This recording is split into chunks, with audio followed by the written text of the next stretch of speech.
My pranams to all Atma Jyotis, divine light of the self. Let us chant Omkara together 3 times.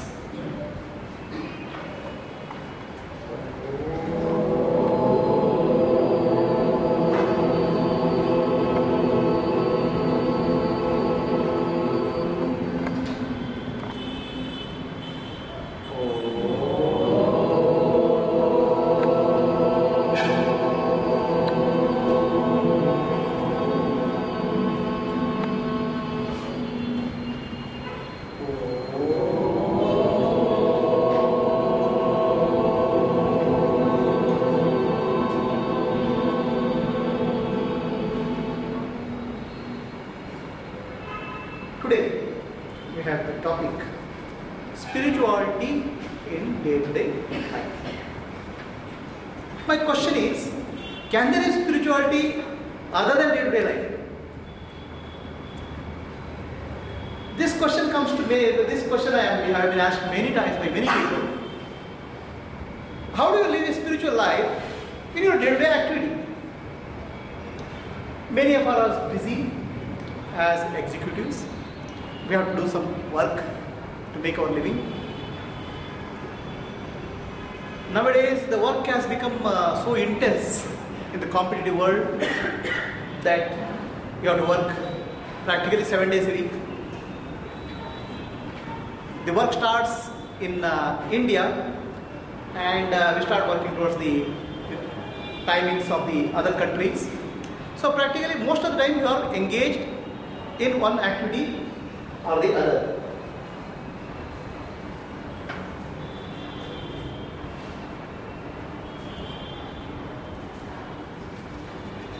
So this is the type of work which people go to office experience. The housewives, women, they have another routine. Get up early in the morning, cook for children who are going to school, people who are going to office, take care of the daily house chores. Again, evening, people are coming back, prepare something. So the days go on and on, and there is no time for any other activity. The spirituality becomes, for people, okay, it is something which has to be done during retirement. It's an occasion for the retirement. While you are in busy life, spirituality is not for you. It is for some people who are retired, okay, who don't have any other full-time activity. Spirituality can be full-time activity. That's one view. The second view is the spirituality is not for people who are in competitive life. The spirituality is for people who have become monks, who can dedicate all their time for spiritual activity. It is not for us. Ultimately, most of the people miss the spiritual life during the period of life where they need it most. What is spiritual life? What is your understanding of spiritual life? Is it going to some forest? Is it going to temple? Is it going to some mountains?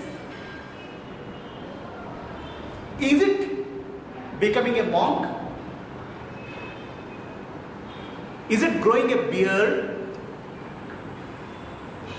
Or is it reading scriptures? What is spirituality? What do you think is spirituality? Is it all of this or none of this? Spirituality is simply a way of life. How you live your life. None of these have relevance to spirituality. Spirituality is your attitude towards life. Spirituality is how you lead your life in day-to-day activity. So there are two lives we speak of, a spiritual life and material life. He said, these people are materialistic and we are spiritualistic. As if there is a basic difference between a materialist and a spiritualist. What is the difference between the spiritualist and materialist? If there is any. Everybody is working for money. Everybody has to work for money. Everybody has to run their family. Everybody has to take care of something or the other every day. So what is the difference between a spiritualist and a materialist? What is the distinction between the people who call themselves as spiritual and those who are clubbed as material?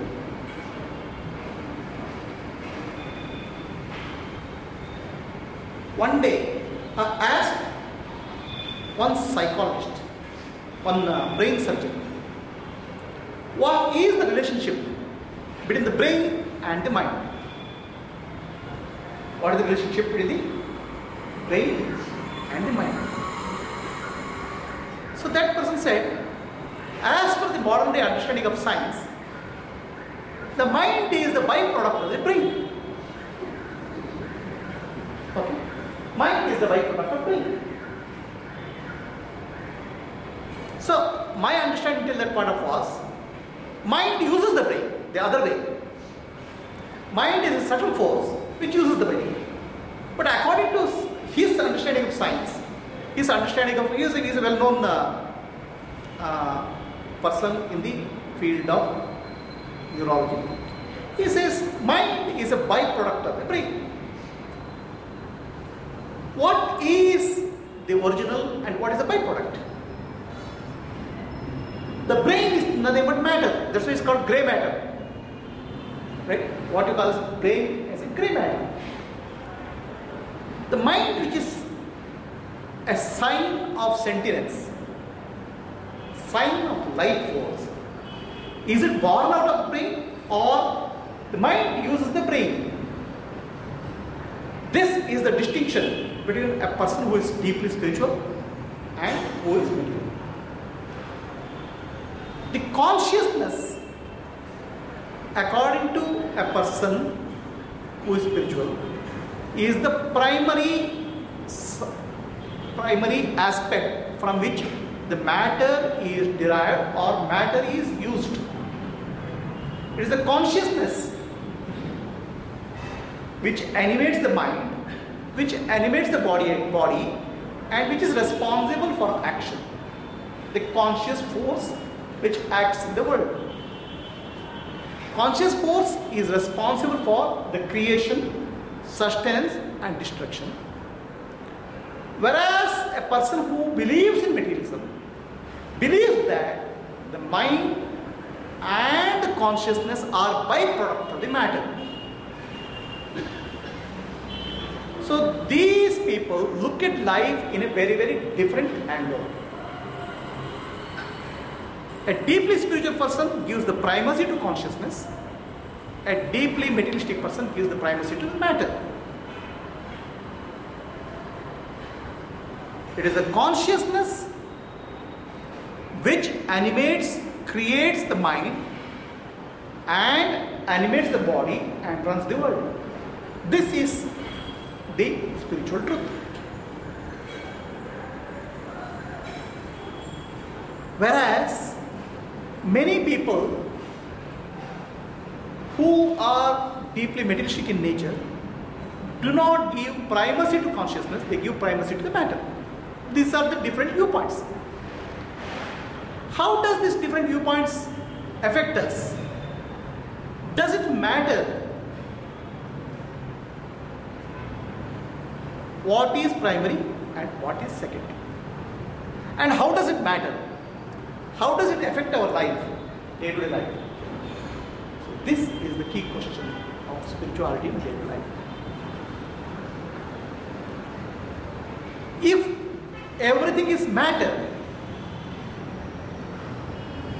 and derivative of matter, then matter is there, matter is objective in nature.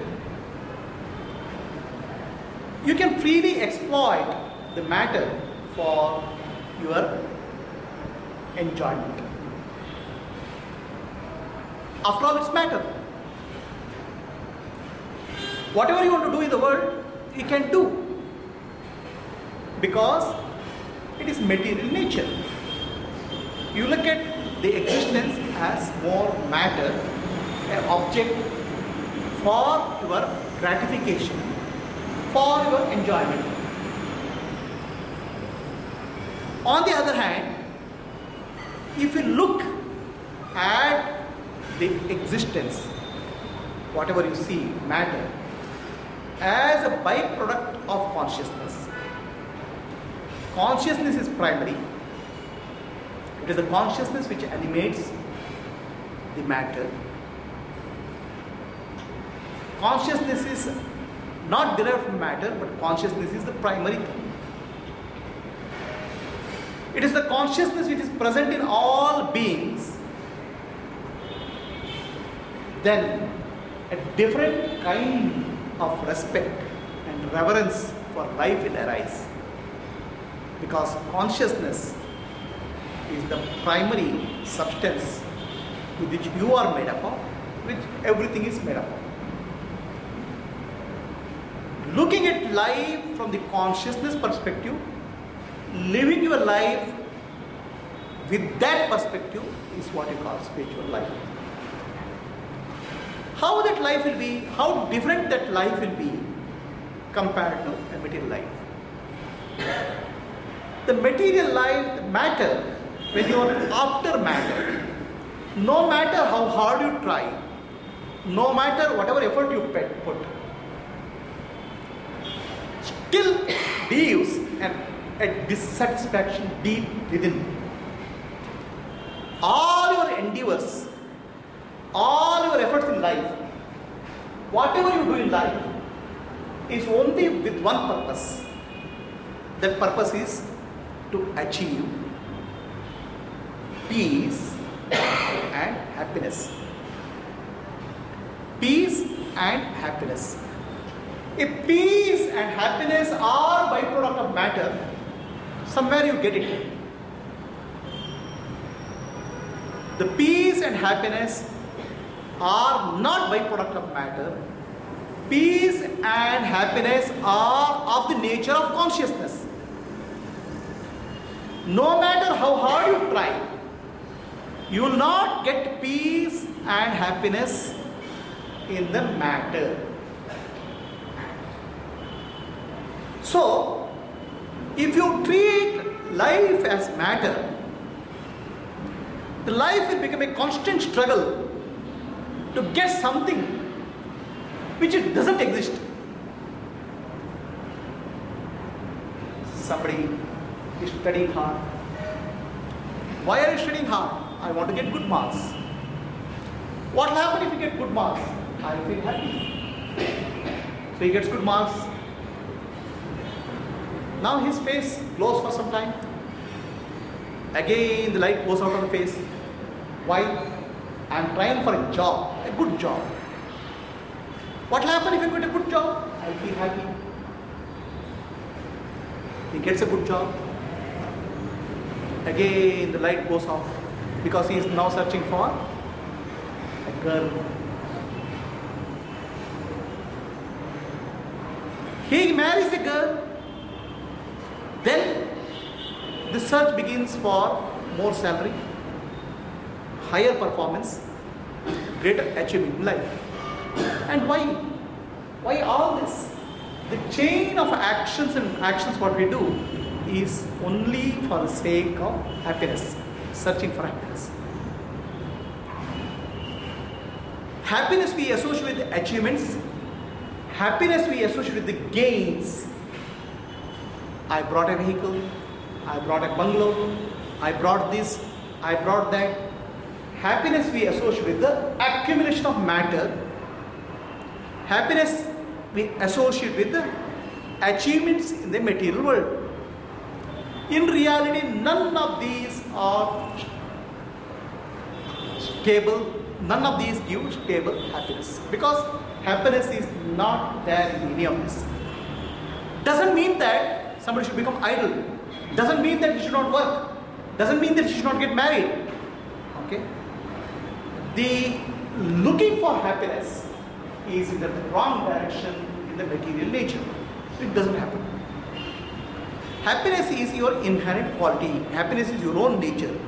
Whatever you want to do in the world, do it out of happiness, not for happiness. This is what spiritual life is about. Not seeking happiness out of the matter, but doing every action out of happiness. So this is the real spiritual life. To experience that inner happiness, to experience that inner peace, and act in the world is the way of spirituality. To be in the world, but not be of the world, is the way of spirituality. To be in the world, but not be of the world. Like a lotus in a pond, born in mud, growing up in water, opening up to sunlight. The lotus has no characteristic of the mud. It doesn't get attached to water, but it blooms to sunlight. The greatest and best example of spiritual life is lotus. We are born in society, in the world, which is compared to the mud. Why it's compared to the mud? Lot of understanding, conditioning happens when we are born. The societal conditioning, the familial conditioning, religious conditioning, the political conditioning. So many types of different thought processes we are exposed to.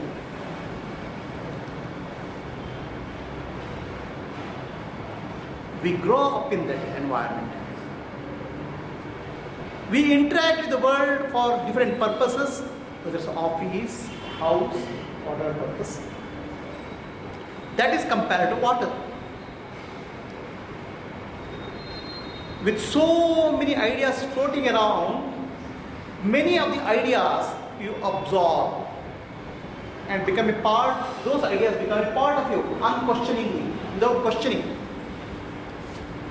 So you start, most of the people start absorbing what is available, religious conditioning, social conditioning, spiritual conditioning, societal conditioning, family conditioning, and they start living their life.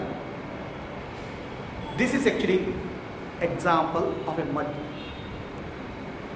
If you are able to come out of this mud, you are in the world, but not be of it. World is nothing but ideas, concepts, thought processes. If you are able to come out of this conditioning thought processes, then you are like a lotus. If you are able to live in the world meaningfully, interacting in the world meaningfully, contributing meaningfully, but without getting attached to it, that is similar to lotus blooming in water. Not a drop of water attaches to the lotus. If you are able to open to sunlight, the lotus is able to open to sunlight, blooms in sunlight. If you are able to bloom with wisdom, the higher wisdom, wisdom of the self, wisdom of the spirituality, wisdom of consciousness, supremacy or matter, that is compared to a lotus blooming in sunlight. Sunlight represents the wisdom. A spiritual life is like a life of a lotus. To be born in a society where different kinds of conditioning happens, but not being affected by it. We have to see different societies, how they live. People take the ideas without questioning. and take that to be real. And in the name of religion, people fight. In the name of language, people fight. In the language of caste, people fight. Without questioning the reality behind this. These are all generations and generations of thought process which has come to you. Do you have to live in that? Can you be free from that? That is spiritual life. To be free of conditioning, to be free of attachment, while you live your day-to-day, in day-to-day action, is spiritual life. Now, why this question comes? For spiritual life, should I leave my home, go somewhere, sow some Himalayas, become some monk? Why this conflict comes to us? Why is this conflict? For that you have to understand the nature of existence. When we give attention to something, wherever we give attention, that part grows. Wherever our attention flows, there is a growth in that aspect of our life. If you take your attention to earning more money, the money grows in your life. If your attention is not towards the money, then you lose money in your life. If you pay attention to your health, you will be able to maintain good health. If you are not able to pay attention to your health, then you will lose your health. If you are driving, if you pay attention to the potholes in the road, you will be safe. Otherwise you will fall. So, while leading our life, we need to give attention to certain things. When we give attention, our energy flows there, and that area grows.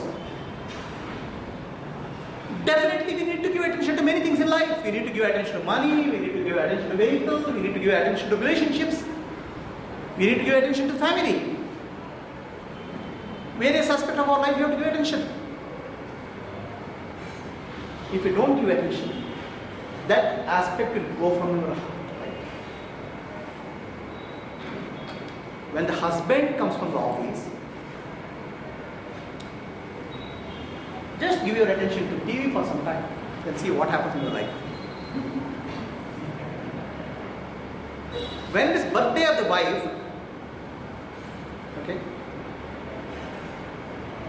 come late from the office and don't recollect the birthday, see what happens in your life. Everywhere the attention has to be given to maintain anything in life. Whether it's a relationship, money, transaction, finance, job, attention has to be given.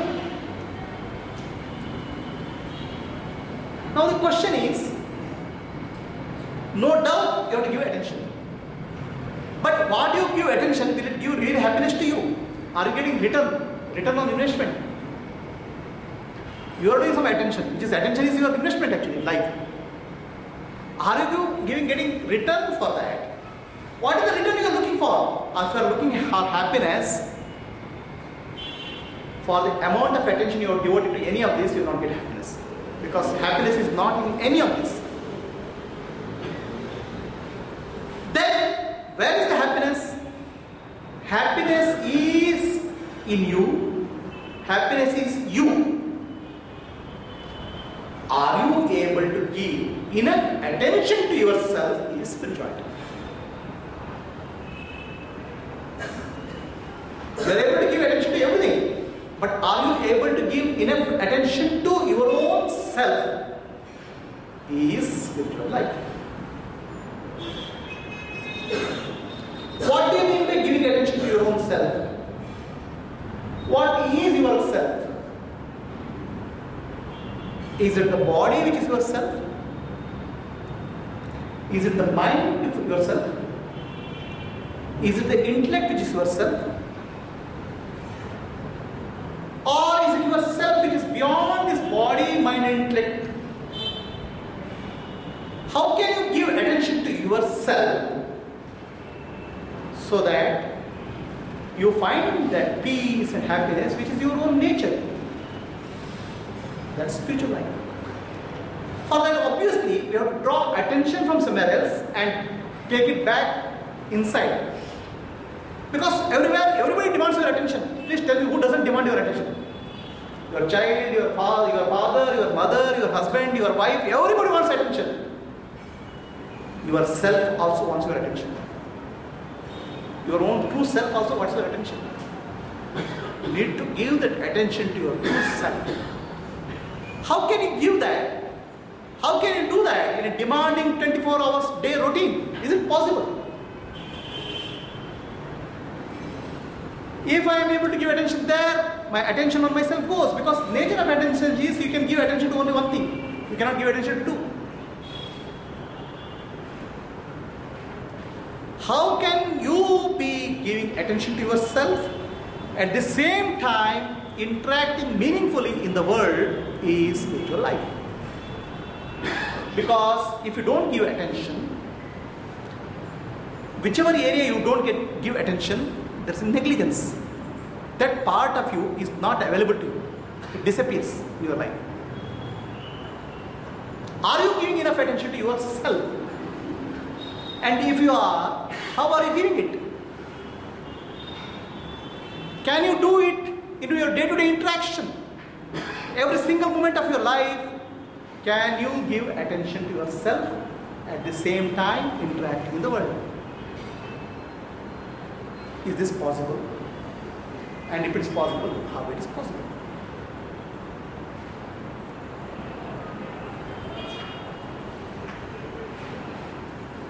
When I say attention has to be given to yourself, let us understand yourself. Yourself is a body. Is it true? You have a body. So the body has to be given some attention. In terms of food, in terms of exercise. Are you so engrossed in the world that you can't give attention to body, your physical nature? The mind has to be given attention.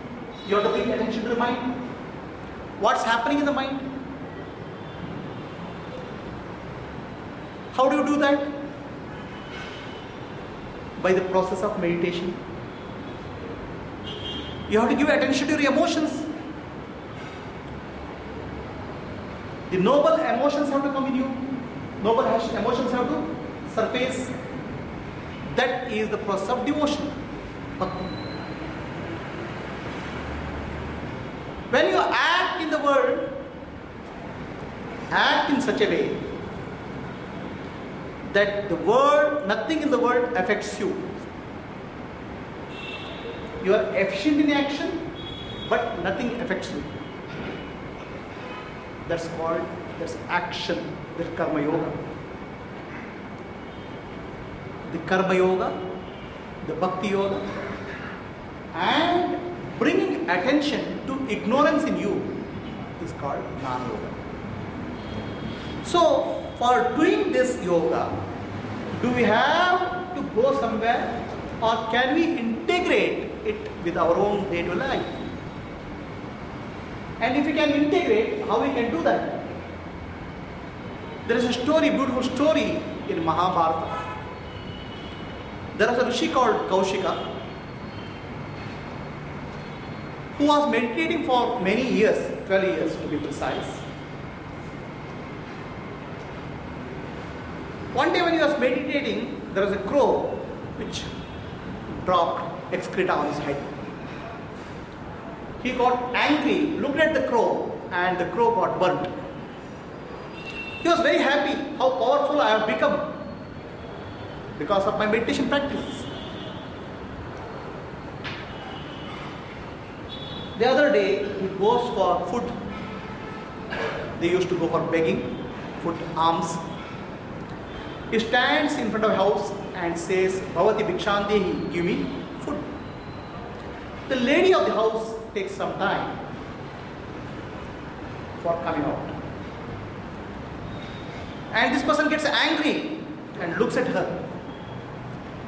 She smiles and says, I am not a crow to be burnt. Oh Kaushika, I am not a crow to be burnt. This person gets, oh my God, how does she know? Okay. Then he asks her, lady, you seem to be very wise. Please tell me, how did you know? The lady says, oh Kaushika, you are very fortunate. You can go to the forest and do the meditation for 12 years without any commitment. But we are householders. I am married. I have to take care of my husband. I have to take care of my child. But it is my desire that I attain the highest in life, which is liberation, moksha, enlightenment. So whatever action I do in my life, I do it for the sake of self-realization, inner liberty. All actions I do as offering to God.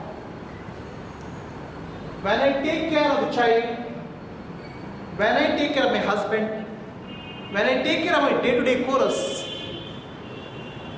I do it as an offering to the divine. And I pray to God, please make me free, make my mind free from the impressions, vasanas, accumulating, which blocks my inner peace. All my actions are karma yoga. And because of that, my mind has become pure. And I am able to see, I am able to experience, I am able to understand the words of wisdom. And I am able to talk to you with wisdom. So you need to understand the karma yoga a little bit more detail. In more detail. When we act, when we do any action in the life, we expect certain result. If the result is not good, then what happens is that our mind gets impacted. There's an impression left in the mind.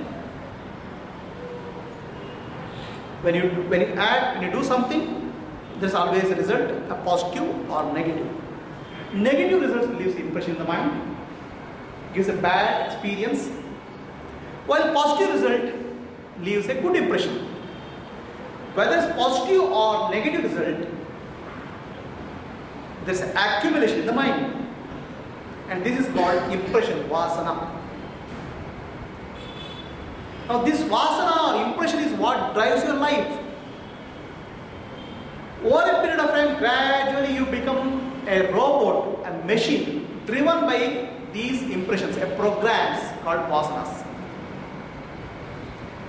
Whole of spiritual life is to come out of these impressions, vasanas. Vasanas, you can say, the result of your action, or vasanas also you can say, the impressions you gather from the world, they become the programming material for your life. Slowly, the person becomes a robot, a biological robot, programmed by the conditioning of the society, programming by good and bad results which he gets from the outer life. Karma yoga is a practice by which you don't accumulate any more impressions for the world. You do a meaningful action, but the results of that don't disturb you, don't affect you, it doesn't get accumulated in the mind. So this is actually the way of living. Whenever you do work, if you are able to do the work as an offering to the divine, without getting attached to it, that becomes karma yoga. When it's an offering to the divine, anything becomes a prasadam, and the prasadam good or bad, sweet or sour, you accept is a gift from God. This is the way I lived my life. I have not accumulated any impressions in my life. This lady tells Kaushika. So can we live our life? Whatever we do, we need to be 24 hours busy. We have to be, because that's how life is today. Continuously you have to run. Can we be aware that whatever I am doing is an offering to the divine? Can I do any action with the attitude that any result which comes is a prasadam of God, Bhagavan? If you do this, every action of yours becomes an offering to the divine. If you are able to bring this awareness when you are doing something, then it becomes freedom, not bondage. The mind becomes free. So this is the easiest way where you can integrate your day-to-day life with spiritual sadhana for purifying the mind. All of your life, 24 hours, becomes an offering to God. If this is possible, then you will not accumulate any impression from the world. There is no karma phala which will accumulate in your mind. You will be living in the world, but you will not be of the world. The world doesn't get into you. Otherwise, world will get into you, means with your mind, and it will drive you, and it keeps on forcing you. So this is how I have led my life. That lady tells Kaushika. My whole life, all actions are offering to God. Every action of mine becomes puja. Kaushika Rishi is wonderstruck. I didn't know all this. Actually, I meditated for 12 years. You are my guru. Please teach me. The lady says, I am a woman. In the current day society, a woman cannot be a guru for a monk. Okay. So, you go and talk to that Dharma Vyada, butcher. Okay, he goes, there's a butcher there. Going near that place, he starts vomiting. The animals, they say, animals are being cut and sold. He wonders where I have come. He feels vomiting. Then waits till evening. At evening time, the butcher closes the shop, washes his hand, takes a bath. And a lot of people have gathered. Words of wisdom is flowing through the mouth of the butcher. A very wise man. So Kaushika Rishi is wondering what's happening. And he goes and asks the butcher, how come you are a butcher by profession, but you are very wise? I have been told that you have to accept you as guru. Please tell me, what is the secret of your wisdom? He says, whatever I do, I have offered to God. My generations after generation, I have come from a family of butchers. I don't have a choice. I have to make a living out of this. I think that God has given me this responsibility. All actions I perform are offering to God. Because I offer to God, I have no karma left in my mind, no impressions left in my mind, and I have become free. And that is the secret of wisdom. Can we live in the world without getting attached to the results? Results as a gift from the universe. That is way of living. When we are working, when we are going to office, when we take care of the children, where is our mind? Please tell me. The mind constantly drifts. Mind is either in the past or in the future. Can we bring the mind to totality, totally to action? Can we become focused 100% on action, not on the result? Because the moment you think of the result, mind goes to the future. Completely doing any action with 100% devotion to the action, not to the result thereof, becomes the karma yoga. So what is the effect of this? Then you are training your mind to do one specific act, not drifting to the past or to the future. When the mind is totally in the present moment, you are fully aware, fully alive, and that is reality. Otherwise, mind starts drifting into unreality with its memory.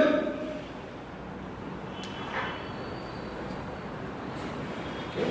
So train your mind in all your actions, train your mind to be focused on the job and to be in the present moment, with all actions dedicated to God and fruits of action as prasadam. If you are able to live like this, even 24 hours a day, your life will become spiritual life, not material life. Whatever you do will help you uplift spiritually. Why? Ultimately, mana eva karanam manushyanam bandha mokshayo. It's the mind which is the cause of bondage. Nobody else is the cause of bondage. It's the mind which is the bondage for us. When we speak of the mind which is stuck in the past or mind which is hankering after the future is the bondage. Mind which is totally in the present moment is not a bondage, but that is one with the Atma, the self. Mind in the present moment is the faculty of the self. The mind which is stuck in the past or future is the jiva, individual soul. Mind which is totally in the present moment is nothing but pure mind, which is the self. Learn to live moment to moment in the present moment.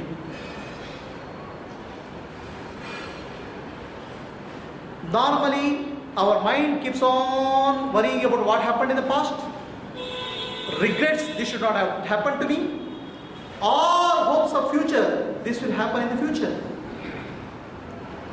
If you are able to focus the mind in the present moment, mind becomes a faculty of the self. Otherwise, the mind takes the form of jiva, attached to the past or future. Spirituality means realizing your own self as Atma, for which precondition is the mind has to come to the present moment. Mind should be focused. Otherwise, our mind is full of thoughts, thousands of thoughts. It is scattered here and there. Attention keeps shifting from this to that, the past to future, not there in the present. Bringing the mind to the present is first step. Not getting attached to the fruits of action in whatever we do is the second step. In this process, to train the mind. It is Darwin who said, human beings have evolved from monkeys. We have not evolved, we carry that monkey. Our mind is the monkey. Okay?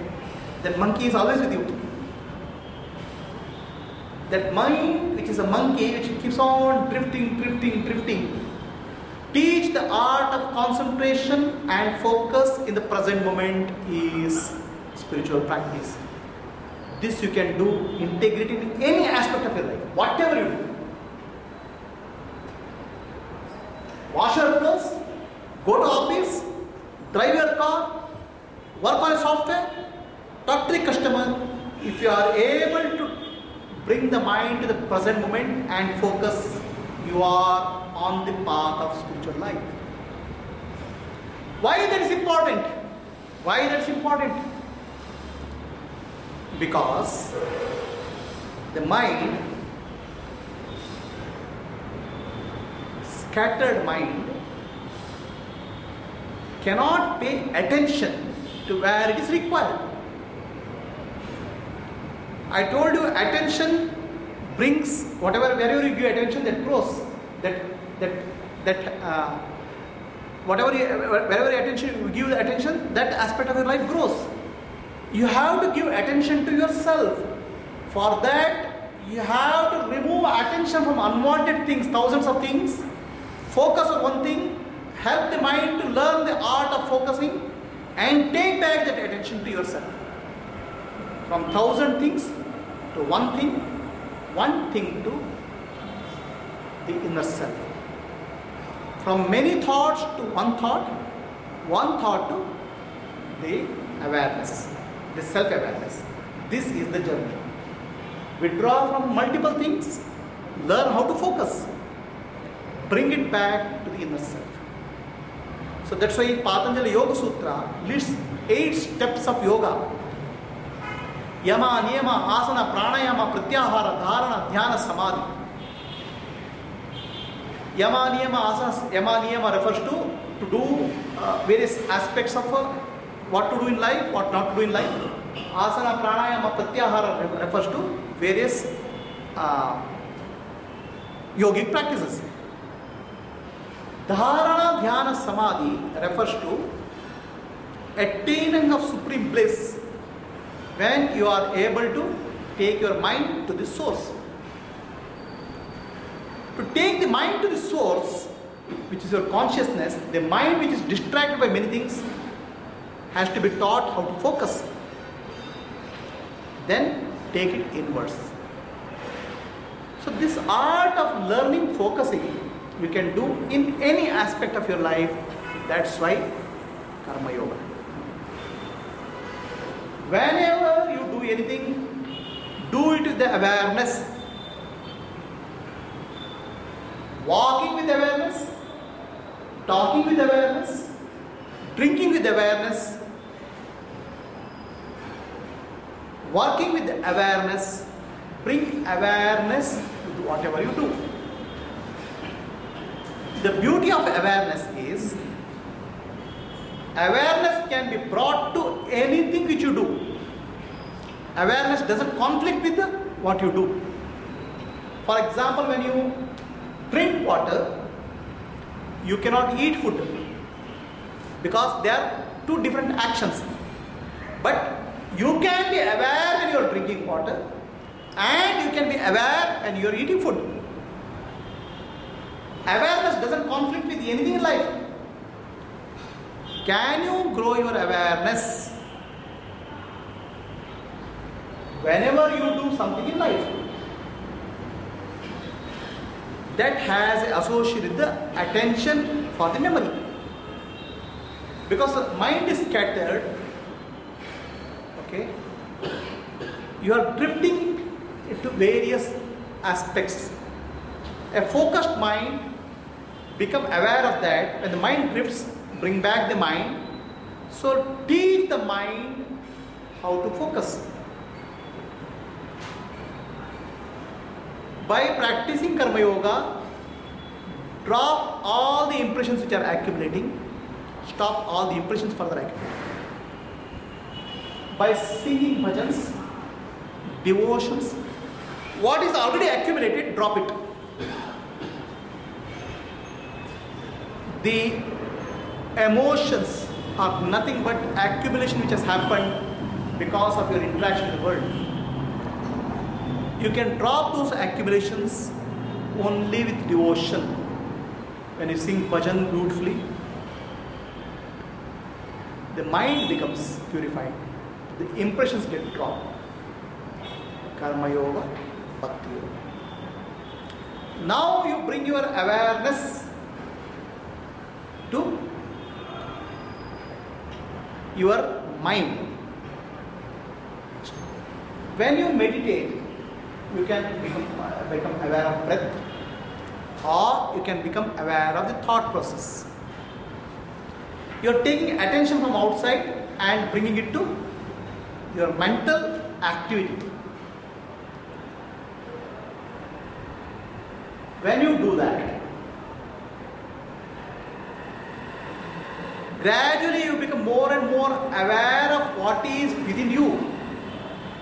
You are bringing your awareness, attention to your own self. As I told you, where you bring your awareness, attention, that part of you grows. But mind still is outward directed. Mind has not learned the habit of going inwards. So it requires a direction to go inwards. Because the nature of mind is it grabs on a certain object. So teach the mind how to go inwards.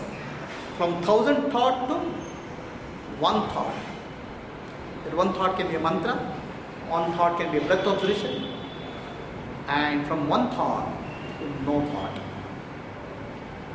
The no thought is Atma, self. The spiritual journey is from a life of mindlessness to the life of mindfulness to the life of empty mind to no mind. This is how journey of life goes. Journey of spirituality goes.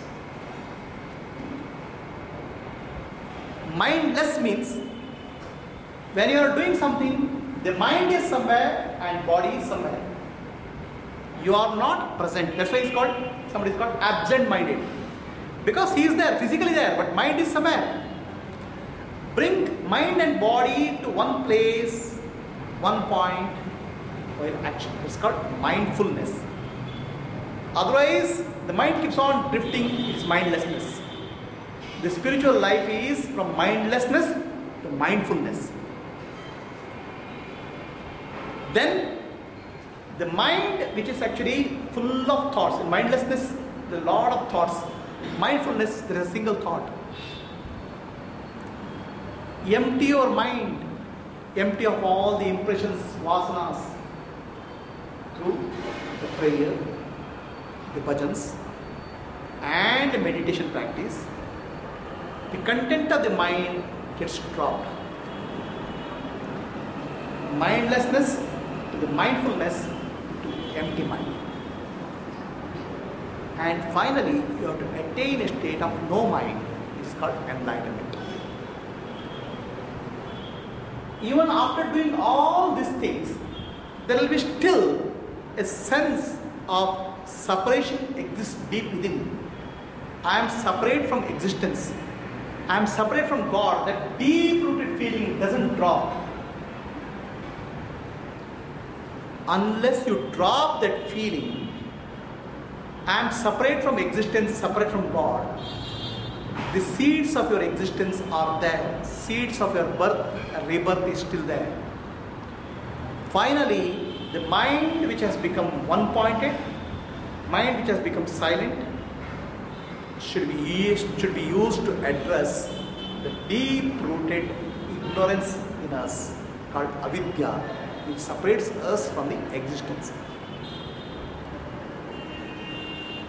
When the mind becomes aware of this deep-rooted impression, mind becomes aware of the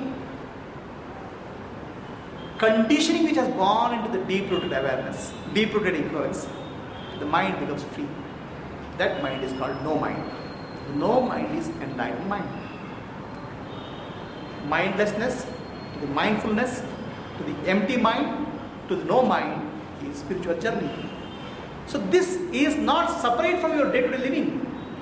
You can do it while you are meaningfully interacting with the world, working in your profession, taking care of your family, taking care of your children. If you understand this journey, you can integrate spirituality in your day-to-day life. Otherwise, you start looking at spirituality as something away from life. Somewhere I have to run away. The lotus doesn't run away from the pond. The lotus doesn't go to Himalayas to bloom. The lotus stays in the pond. Lotus stays in the water and blooms with wisdom. So bringing the right way of action, action with awareness, Karma Yoga, devotion, and the intelligence. Intelligence actually, what is the right thinking comes through contemplating on spiritual truths. Different scriptures, different spiritual masters say truth in different ways. Listening to the scriptures, contemplating on the meaning of that will purify the intellect. Bring your attention from 100 things outside to your mind, to your intellect, and ultimately to yourself is the spiritual journey. This you can do anytime and every time in your life. You can integrate spirituality with your life. So I spoke of spiritual practice. Now if you integrate spirituality with your life, what will happen to you is, first of all, your mind becomes purified. And purified mind becomes ready for wisdom.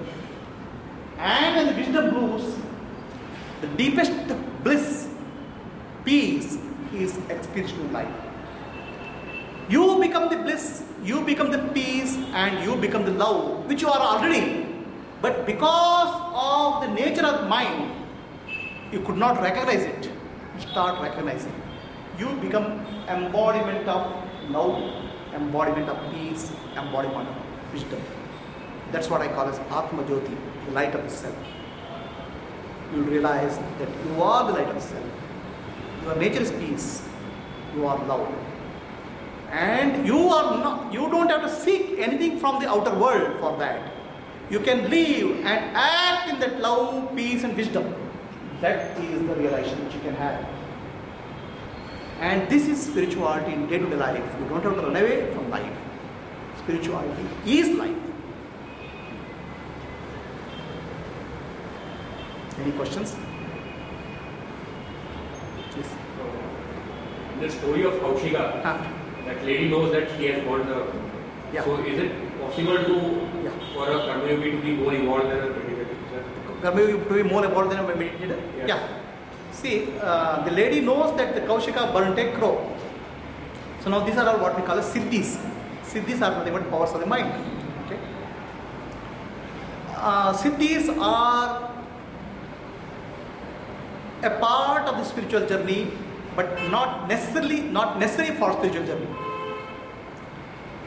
The mind which is scattered loses the power. The mind which is going here, there, loses the power.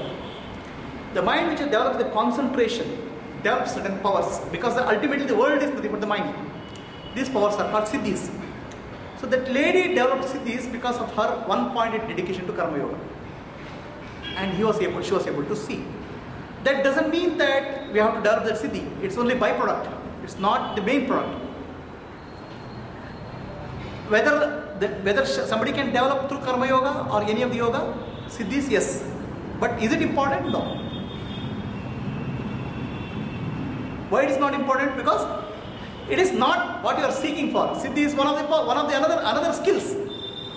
What you are seeking for is bliss and peace within, which you can. If you are stuck at some in between thing, you are lost.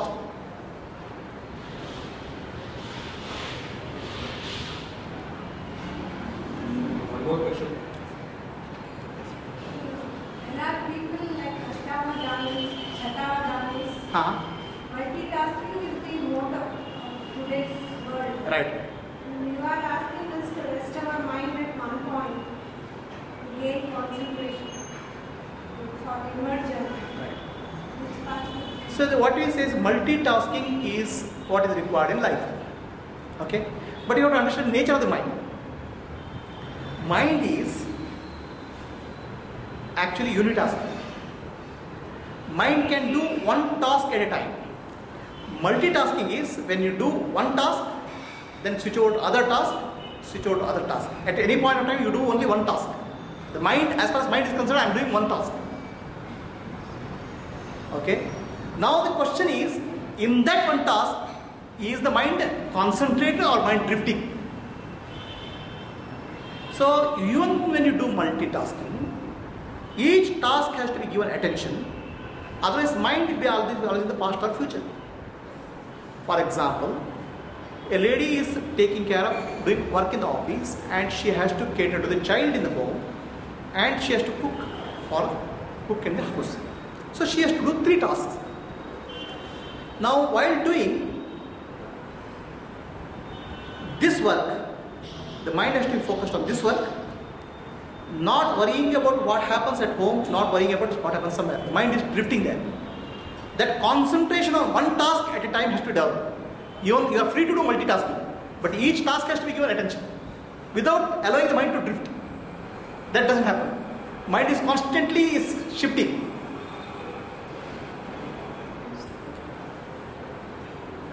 Any other question, please?